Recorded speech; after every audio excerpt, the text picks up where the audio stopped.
Hey guys, today I'm going to talk to you all about Graylin's story and his diagnosis in utero. I promised a lot of family and friends that I would do my best to share his story with the world. I really want to get it out there to give some people hope in a scary time. So if you're interested in hearing about him and his miracle, keep watching.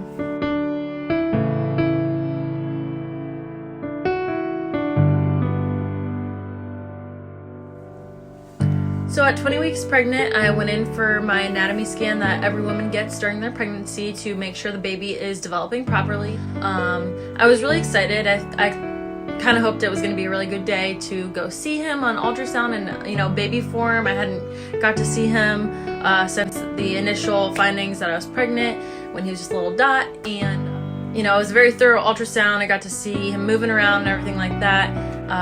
And then the doctor came in to meet with us afterwards, and he explained to us that he found a pocket of fluid in the abdomen. He didn't seem overly concerned. He, named a couple things that it could be, but overall it didn't seem to be too bad. So he did send us to a specialist at Akron Children's Hospital that following week. We met with the maternal fetal medicine group. I remember me and my mom on the way up there, we prayed before we got out of the car, and we just asked for a good report. We weren't sure exactly what this meant, but we, just hoped that everything was okay with the baby. We went in, I got a very thorough ultrasound again, and afterwards they sent the specialist in, the doctor, and she kind of went over everything with me, and that's when she diagnosed Graylin with fetal hydrops.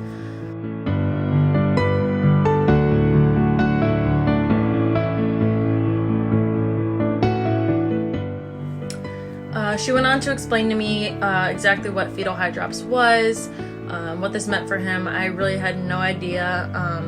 She kind of told me, the fluid wasn't only in his abdomen anymore. It had spread to behind his lungs and around his heart.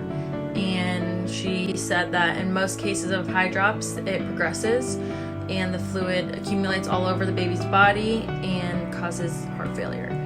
As you can imagine, this was probably the worst conversation I've ever had in my life.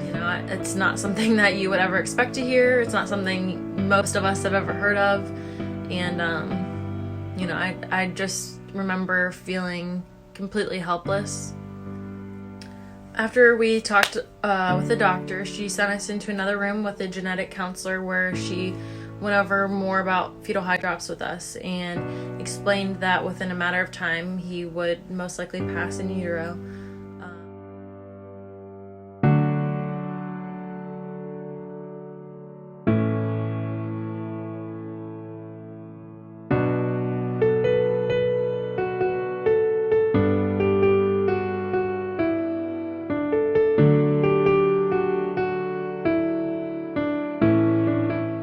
The next question that she asked me was if I would like to just go ahead and terminate.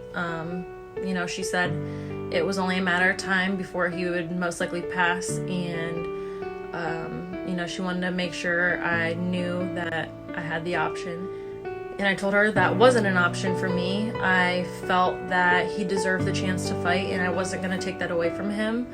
I obviously knew it was going to be very hard because there would be days I'd wake up scared to death.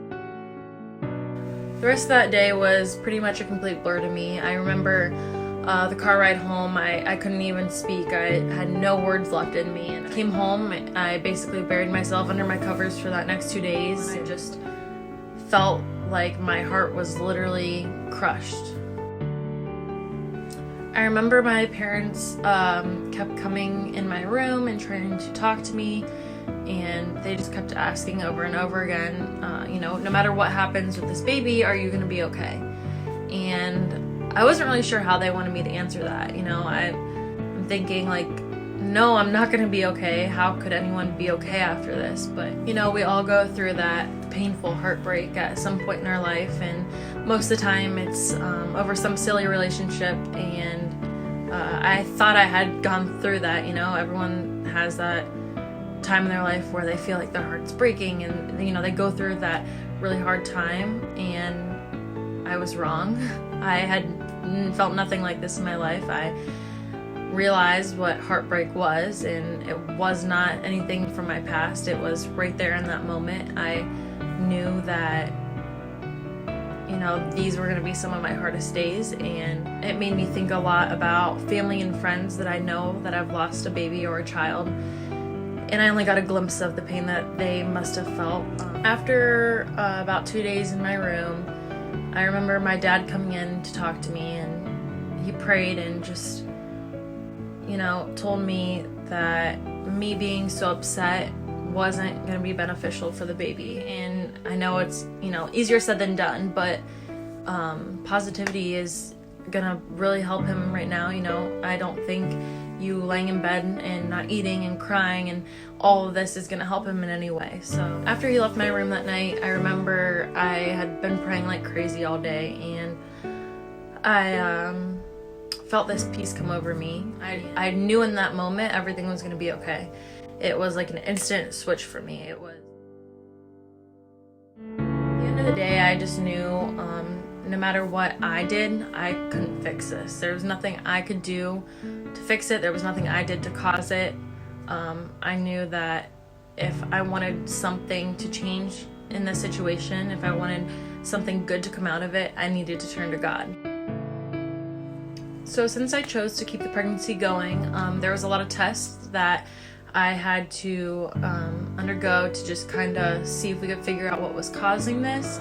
This would be beneficial for a couple reasons. One, if it was something that was fixable, we could discuss what that would look like.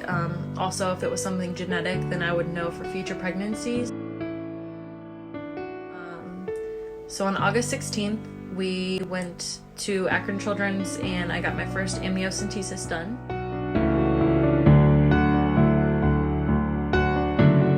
That test kind of tested for a number of things.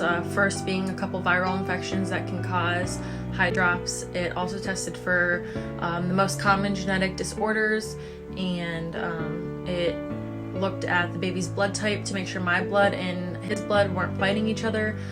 Just quite a few things that they looked at, and everything came back normal. After that, we decided we felt like we should get a second opinion at the Cleveland Clinic, just to see, you know, what they thought about this diagnosis. We felt very comforted there. We connected very well with some of the doctors, so we decided to further our care there, which meant trips to Cleveland once a week. After a few weeks, the once a week appointments turned into twice a week. They had discussed with me the very, very high risk of stillbirth, which I already knew. And they also discussed with me high risk of premature labor.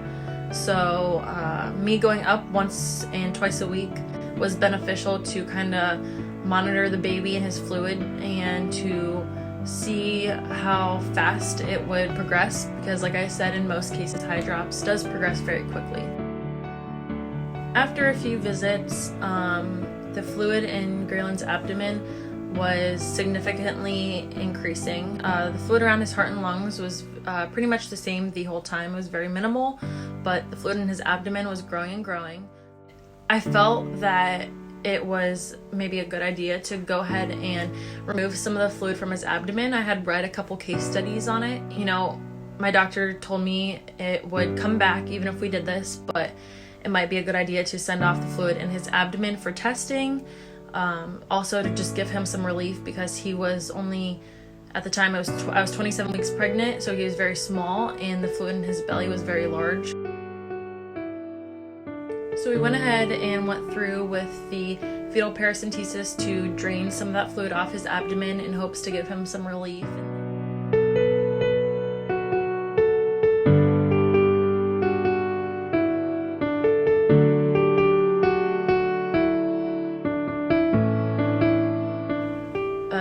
Fetal paracentesis is very similar to the amnio, but instead it went all the way to his abdomen where they drew out the fluid. They ended up getting 350 milliliters out of his abdomen, which is equivalent to about 12 fluid ounces. So as you can imagine, for a 27-week baby, that was a lot of fluid. By that next appointment, the fluid had already pretty much came back. It wasn't quite as much as before, but it had only been a couple of days, so we figured it was going to keep, you know, building up like it had. So in the meantime, she had me meet with a fetal surgeon and the neonatologist to discuss what the plan would look like if he was born prematurely, or and just in general, you know, born alive, what that would look like for him.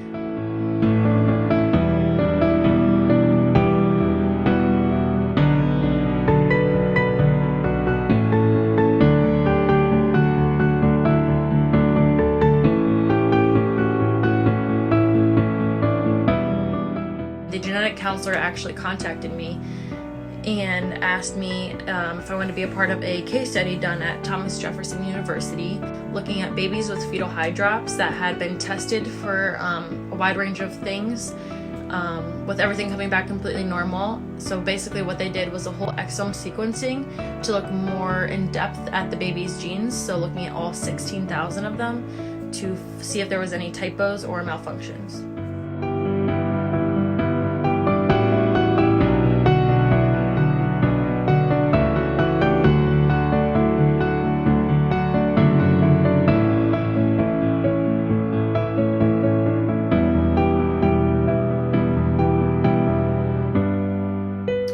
My doctor's goal was to get us to 32 weeks, and that was the minimum. You know, she really believed that anything before that he would not make it.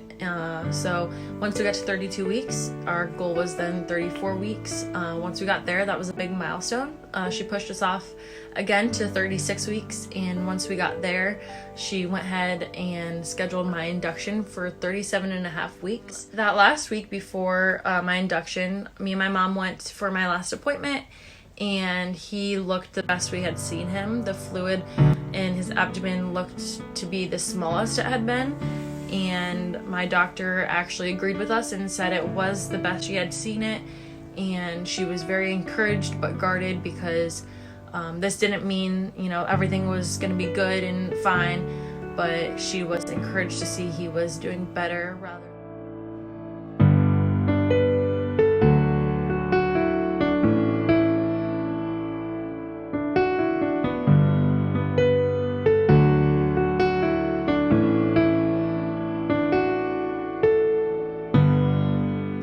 So as far as the birth plan went, like I said, she was going to come in that Sunday night and drain the fluid from his abdomen to help facilitate birth. I had actually convinced her to go ahead and let me go through with a natural delivery.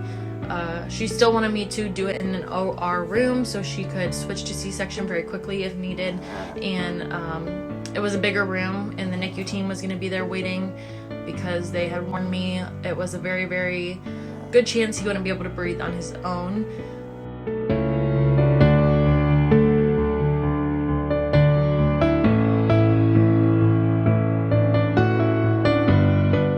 So the 350 milliliters at 27 weeks to the total of 20 milliliters at 37 weeks was a huge difference, and you know, we were right. It had definitely gotten better, and we were so thankful and we were so encouraged. The next thing we just had to prepare for was his delivery. I knew there would be a huge team of NICU nurses and doctors waiting, which would be scary, but I knew he was in the best hands.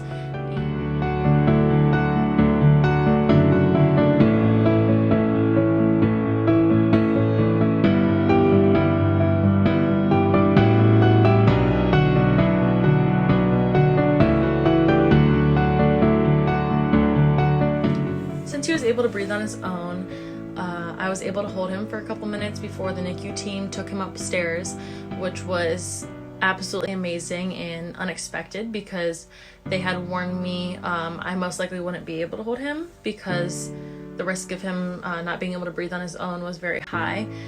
They told me he would very quickly be wheeled away, and I most likely would barely even be able to get to see him, which was very hard, but at the end of the day, all I wanted was to get him into this world, and I knew that he was going to be in the best hands. So, as you can imagine, him getting placed on my chest and screaming his head off was the best moment in my entire life, and I think my mom and my sisters who were in the room could agree it was indescribable. Later in the night, I was finally able to go upstairs and see him in the NICU, and he was absolutely beautiful. He needed no assistance, no help with breathing, absolutely nothing, which was amazing. And I had the doctor and numerous nurses approach me when I was up there, and they said they had expected a lot worse, and they prepared for a very bad situation. They went on to tell me that he was a fighter and he was a miracle, and that I should be a very, very proud mom. I knew he was a miracle and I knew he was gonna be okay. They said in most cases of hydrops, they don't see this and they just are completely shocked by how good he was doing, and it was a really good night.